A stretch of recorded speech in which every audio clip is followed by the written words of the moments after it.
Forgive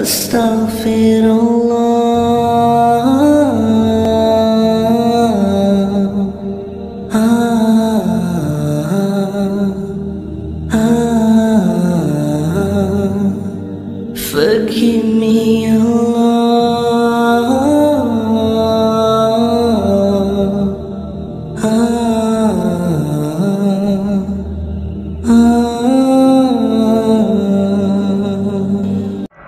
Desember 2021, dan kita sudah berada di pertemuan kelima di tahun ini. Baik, saya ke Amiruddin. Selamat malam. Assalamualaikum Pak Ustadz. Mudah-mudahan Anda sudah mendengarkan di sini. Di 34 Alpha Bravo Tango, di sini Juliet Zulu 34 Bravo Indian Golf memanggil Anda, nanti. Ya, Juliet Zulu 34 Alpha Indian Golf. Di sini Juliet Zulu 34 Alpha Bravo Tango sudah siap ganti. Oh iya, terima kasih Pak Ustadz. Saya Bravo Indian Golf Big, karena besar perutnya ya. Saya ambil kata suffix itu big. Ya, malam hari ini tepat pukul 20:19, agak telat, mohon maaf. Kita bertemu dalam acara ngobrol perkara iman dengan topik malam hari ini, atau tema kita malam hari ini. Tentu tema ini sering kita dengar dan sering kita bahas bersama, adalah harta, tahta, dan wanita. Jadi tentunya kita sudah tahu bagaimana kalau pokok pembahasan ini saya yakin akan panjang lebar malam hari ini. Harta, tahta, dan wanita. Kayaknya yang paling ujung itu yang paling mungkin nanti banyak yang menimbulkan pertanyaan.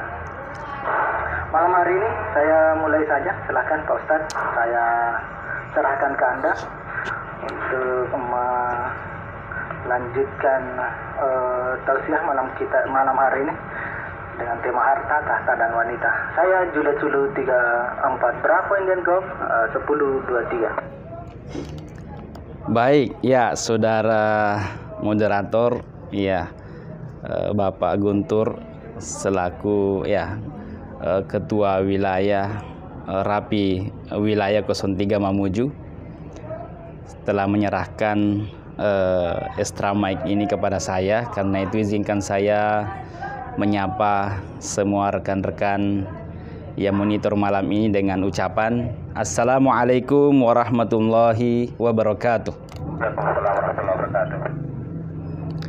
Alhamdulillah, wassalatu wassalamu ala rasulillah, wala haula wala quwata illa billah.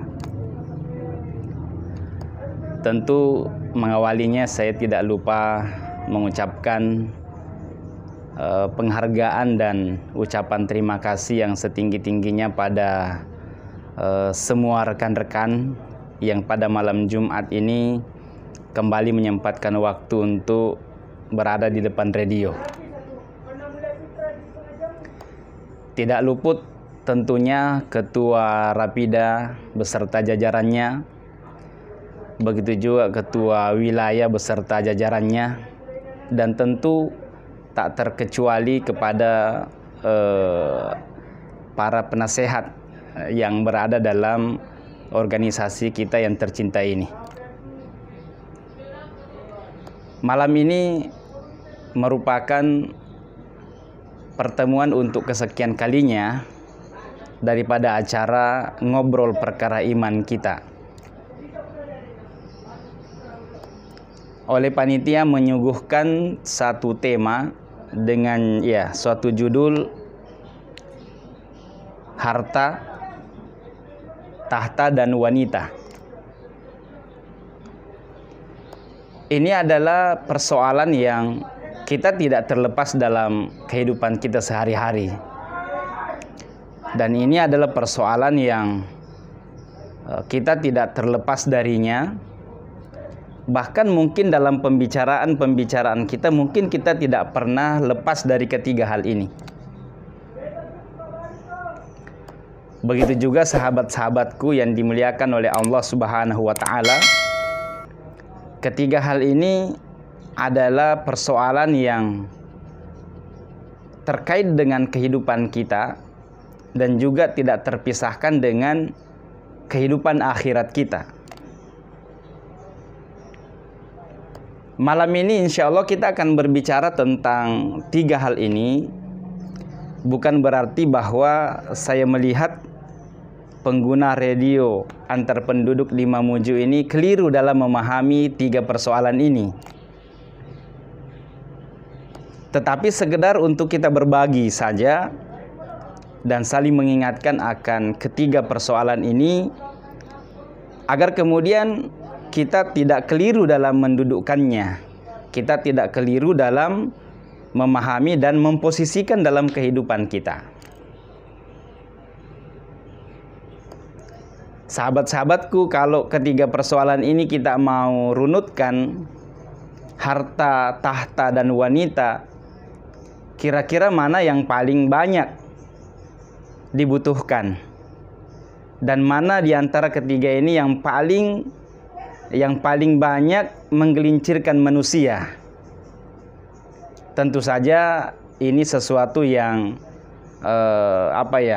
sesuatu yang relatif.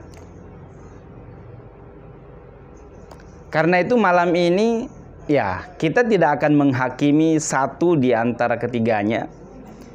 Oleh karena ya seseorang tidak bisa dikatakan bahwasanya ketiga hal ini atau salah satu persoalan ini sesuatu yang buruk, tetapi ketiga persoalan ini adalah sesuatu yang ketika kita posisikan, ketika kita sikapi dengan benar, maka dia memiliki fungsi dan manfaat yang baik.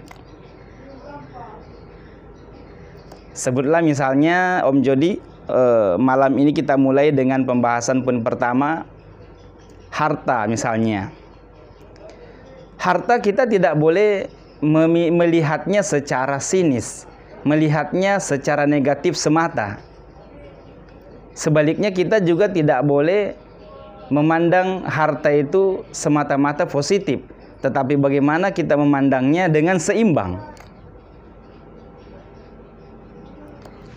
Terbukti dalam kehidupan kita ini betapa banyak aktivitas kita yang tidak terlepas dari harta itu. Kita mau sholat 5 waktu misalnya, kita butuh pakaian, kita butuh baju yang bersih, kita butuh sarung yang bersih. Bahkan ibadah kita tidak sah kecuali dengan menggunakan pakaian yang bersih, suci dari najis. Karena itu harta, dalam hal ini pakaian, ya ini sesuatu yang dibutuhkan dalam ibadah kita. Begitulah seterusnya. Kalau kita mau melihat dari banyaknya aktivitas ibadah kita, maka kita tidak akan terlepas dari harta itu sendiri. Kita mau melaksanakan ibadah puasa, kita mau melaksanakan zakat, ya, menunaikan zakat, mau menunaikan ibadah haji ke Baitullah, lebih-lebih lagi kita tidak mungkin kecuali dengan harta. Ini perjalanan yang tidak ringan. Ini perjalanan yang membutuhkan banyak persoalan. Di antaranya adalah harta itu sendiri. Karena itu sahabatku yang dimuliakan oleh Allah Subhanahu wa taala, pembahasan harta ini pembahasan yang Islam tidak luput darinya. Karena itu bagaimana kita memposisikan harta ini, inilah di antara kenapa kemudian tema ngopi kita ini diangkat malam ini. Tetapi untuk mendinginkan radio dan lebih menghidupkan suasana, ya ada baiknya saya kembalikan ke saudara moderator. Barangkali ada hal yang ingin ditanggapi atau ada hal yang ingin disampaikan di sela-sela perbincangan kita ini. Silakan saudara moderator. Oh ya, baik, terima kasih Pak Ustadz. Tentu masalah harta mungkin sangat banyak untuk bisa dibahas. Tentu nanti pertanyaannya, ini baru harta, belum tahta dan belum wanita. Harta harta, tentu pertanyaannya tidak jauh nanti dari bagaimana harta itu sebenarnya. Terus pertanyaan berikutnya, bagaimana cara kita menjaga harta itu sehingga tetap selalu amanah, dan banyak lagi pertanyaan. Baik, Pak Ustadz, sebelum kita lanjutkan pembahasan tentang harta malam hari ini, saya mencoba untuk, siapa tahu ada teman mau bergabung, saya terima dulu. Selamat malam, silakan rekan-rekan. Saya dilihat dulu 34 berapa Indian Girl menerima Anda. Ya, selamat malam Om, silakan ganti.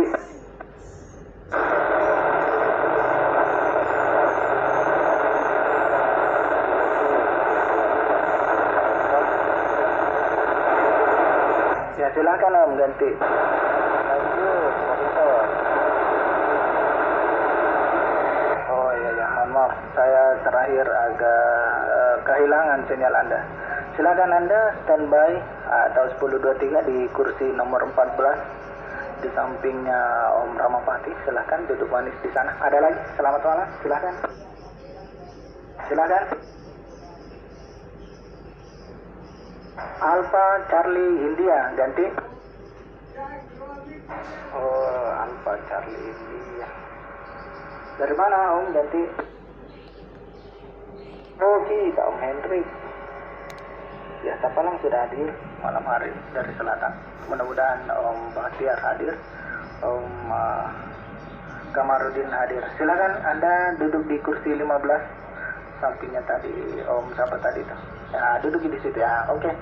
Silakan, ada lagi? Selamat malam. Nah, saya dengan Aldino hadir. Alhamdulillah.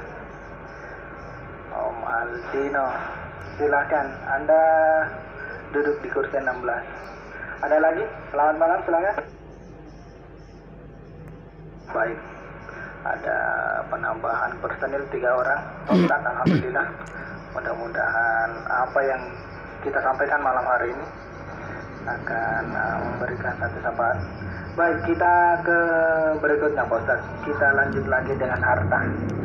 Silakan, saya Julius Sulu 34 Bravo dan Go standby. Ya, baik. Alhamdulillah, saudara pemandu dan rekan-rekan yang sudah menyatakan bergabung malam ini. Kita coba lanjutkan pembahasannya. Tadi kita sudah menyebutkan bahwasanya harta ini mesti didudukkan secara proporsional, ya, mesti didudukkan secara baik. Kita tidak boleh memandangnya positif semata, tetapi kita juga tidak boleh memandangnya negatif semata. Dalam artian bahwasanya Islam ini tidak luput dalam membicarakannya. Bagaimana seharusnya kita bersikap, memposisikan harta ini, Islam sudah mengatur semua itu.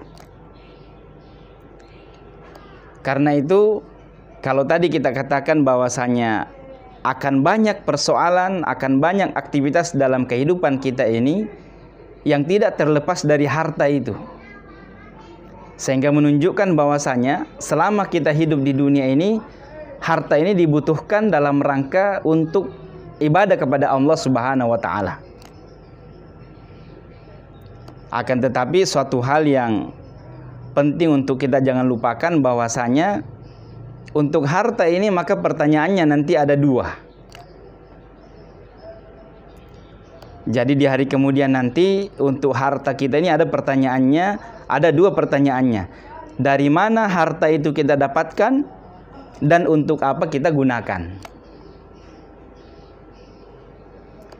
Jadi dalam hadis itu dikatakan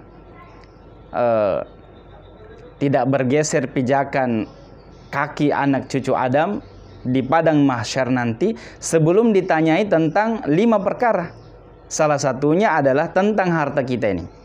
Nah, untuk harta akan datang 2 pertanyaan. Dari mana harta itu kita dapatkan dan kemana kita belanjakan.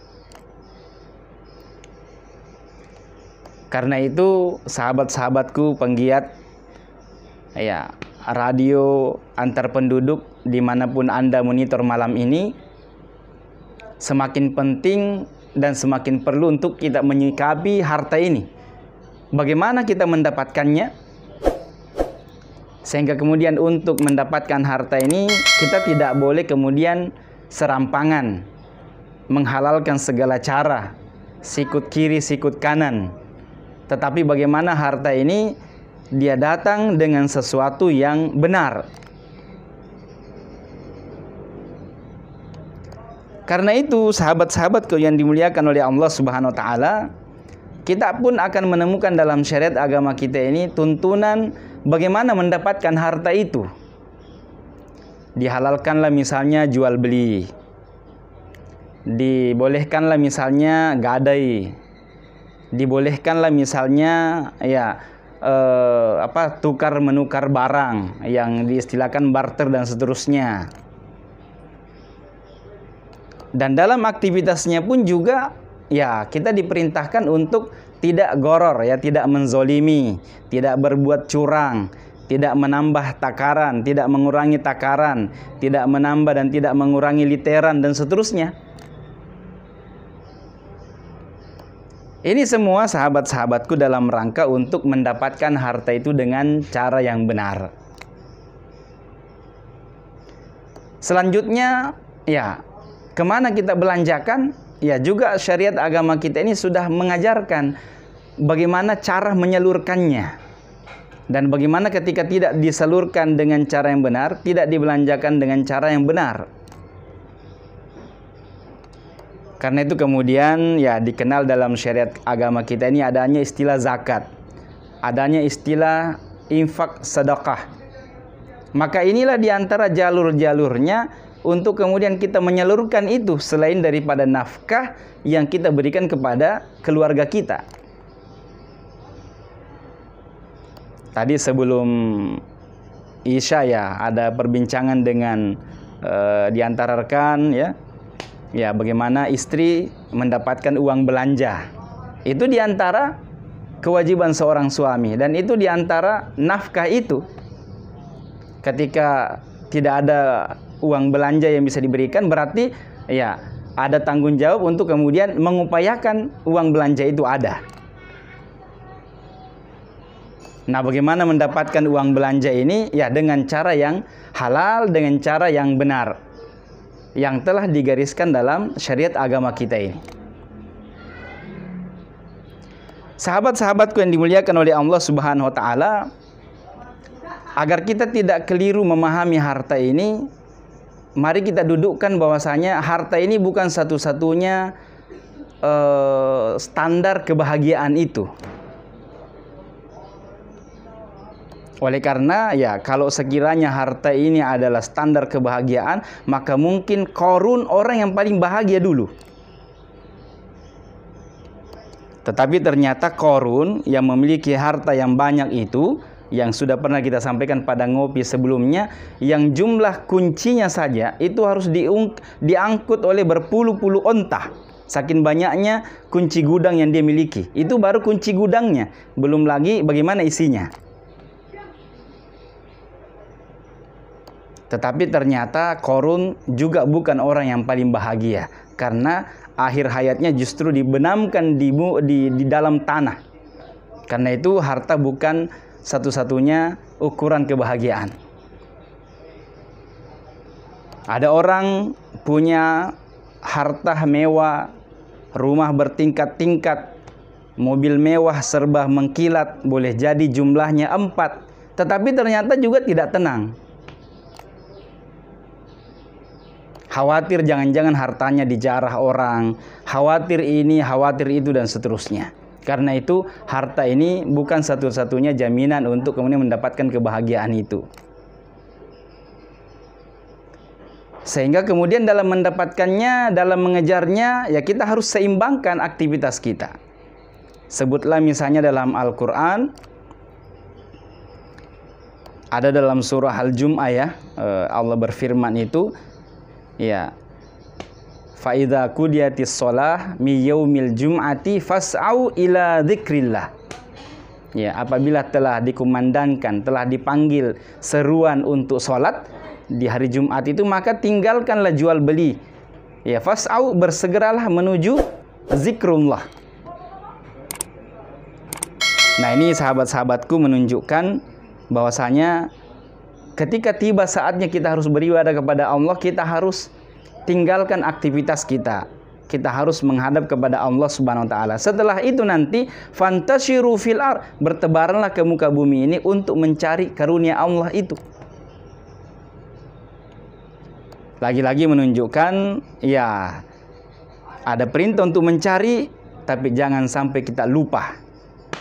Baik, sahabat-sahabatku yang dimuliakan oleh Allah Subhanahu wa taala, untuk sementara poin pertama ini ya kita cukupkan sampai di sini. Untuk beralih selanjutnya pada poin kedua, kita kembalikan kepada saudara moderator. Kayaknya saya kena yang terakhir, Pak Ustadz. Apabila suara azan sudah dikumandangkan, bersegeralah untuk menuju ke masjid, atau bersegeralah untuk tinggalkan kemudian menuju ke masjid. Selama ini saya kalau azan masih tinggal saja. Yang paling cepat saya laksanakan itu, Pak Ustadz, kalau orang sudah mulai iqamat, ya baru saya lari masuk masjid. Kalau tidak ada panen, ya biar telurnya Pak Ustadz ganti. Ya, kade to ya tungket tembak ki sebenarnya ya. Ini Tommy merasa ikan naki ganti. Iya, Pak Ustadz, baik. Ada satu hikmah juga yang saya petik, bahwasanya ternyata setelah azan dikumandangkan, sebaiknya dan bahkan seharusnya lah bersegera meninggalkan semua kegiatan duniawi. Baik, saya mencoba untuk menerima pendaftar lagi, barangkali ada. Selamat malam, di sini Juliet Zulu 34 Bravo Indian Golf menghandle Anda, silahkan. Baik, Alfa Fosrot. Assalamualaikum. Selamat malam, salam sejahtera. Mendaftar Juliet Zulu 34 Alfa 5 Oscar.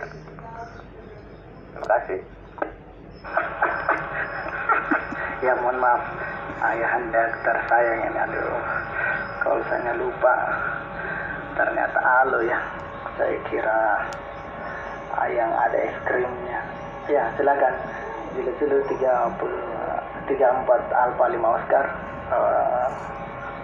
Yusuf, Anda duduk di kursi yang ke-20.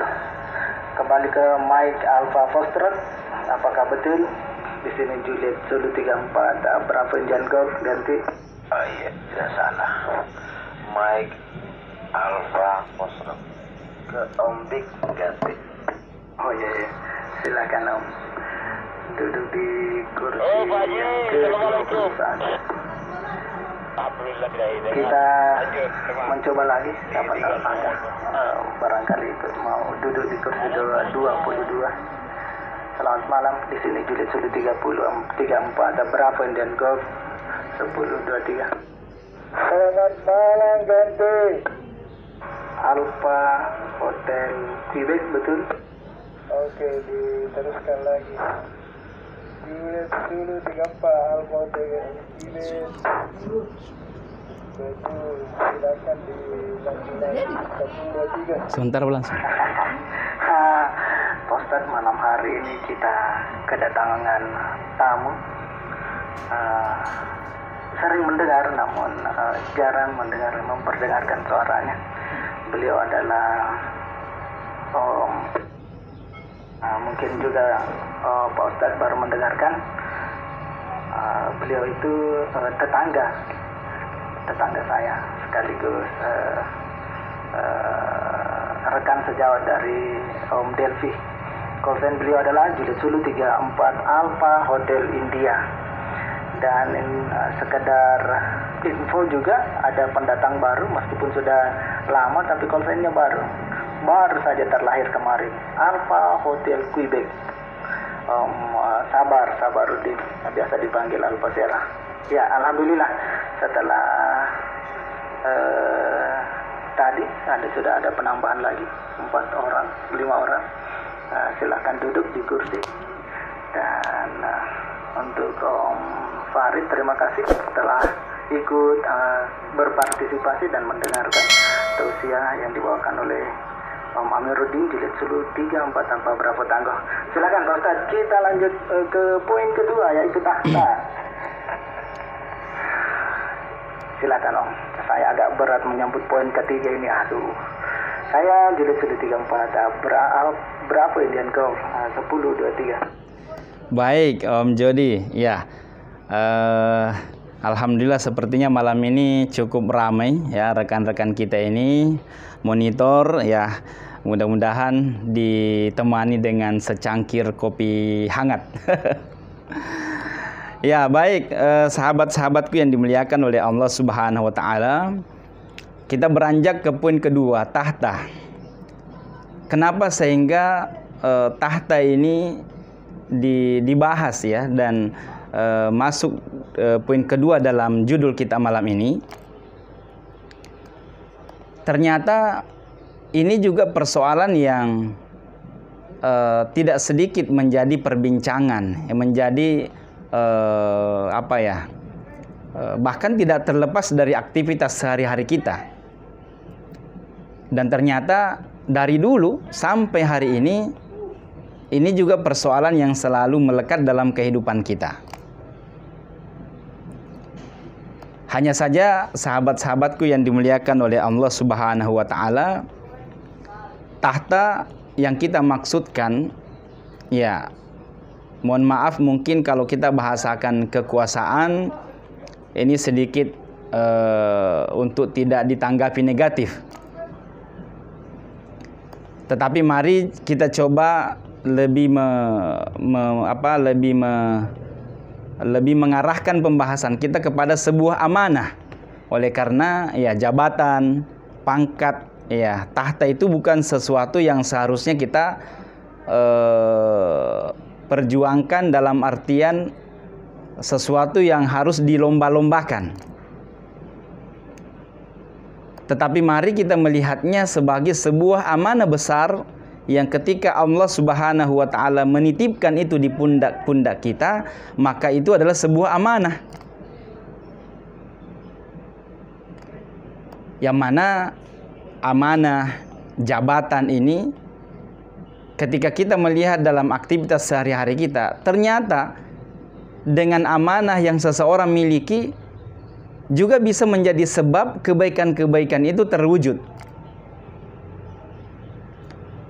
Sebutlah misalnya ya suatu penentu kebijakan yang sekedar dengan tanda tangannya, maka di situ kebaikan bisa terlaksana. Sekedar tanda tangannya, sekedar persetujuannya, maka di situ tercipta suatu tatanan kehidupan yang baik, sangat rapi. Dan dengan tanda tangannya pula, dengan persetujuannya pula, bisa jadi ada tempat-tempat kemaksiatan tertutup, dibubarkan. Berarti kalau begitu kita jangan melihat negatif jabatan itu, jangan kita melihat negatif sebuah amanah besar itu. Tetapi yang salah kemudian ketika seseorang untuk mendapatkan posisi itu melakukan berbagai cara, menghalalkan segala cara untuk meraihnya. Dan setelah memilikinya kemudian lupa akan amanah itu. Kita bisa melihat dalam kehidupan Islam misalnya secara dari sejarah ini ya, nampak ya bagaimana Islam ini juga bercerita tentang itu. Setelah wafatnya Rasulullah SAW, pemerintahan kan dilanjutkan oleh khalifah. Ya, ada khalifah pertama sampai khalifah seterusnya. Begitu seterusnya. Dan masing-masing telah menjalankan amanah tahta itu dengan secara proporsional ya. Tidak terlepas dari kebenaran dan kekurangannya masing-masing. Ala kulli hal bahwasanya semua telah berusaha menjalankannya. Adapun kekurangan-kekurangannya maka itu sesuatu yang antara dia dengan Allah Subhanahu wa taala.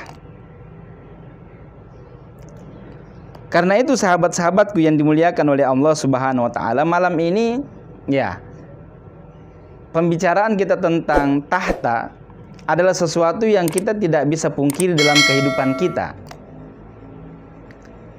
Yang sekiranya itu ada di pundak kita, maka tinggal bagaimana kita memposisikan amanah itu dengan baik, melaksanakan amanah itu secara baik dan tidak melenceng sebagaimana mestinya.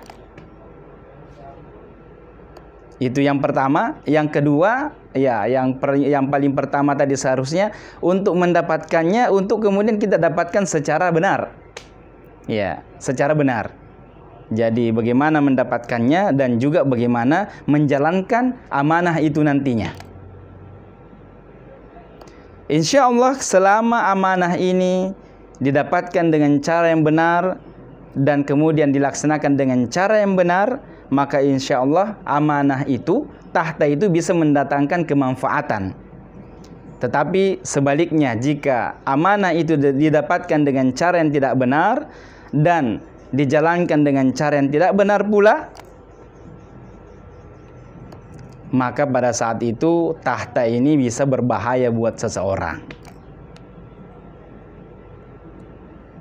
Apakah ada teladan dan cerminan orang-orang yang sukses dan orang-orang yang gagal dalam mengemban amanah tahta ini? Oh, ternyata ada dalam syariat agama kita. Sejarah sudah berbicara panjang lebar akan hal itu.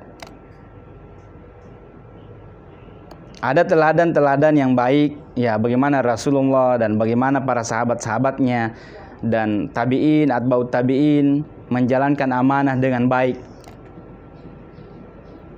Dan juga ada orang-orang yang gagal dalam menjalankan amanahnya itu. Karena itu, ya malam ini mari kita mengambil orang-orang yang telah sukses dengan amanahnya itu dan kita tinggalkan, kita buang orang-orang yang gagal itu. Sahabat-sahabatku penggiat radio antar penduduk dimanapun Anda monitor malam ini, jabatan ini ya bukan sesuatu yang harus kita kejar-kejar. Tetapi ketika jabatan itu ada kesempatan dan jabatan itu akhirnya jatuh di pundak kita, maka manfaatkanlah untuk kemudian kita laksanakan dengan sebaik-baiknya. Kita laksanakan dalam rangka untuk mewujudkan kemaslahatan umat secara benar dan kemaslahatan yang banyak. Insya Allah dengan cara yang benar, sebagaimana yang telah kita uraikan itu, maka ini tidak akan menjerumuskan kita.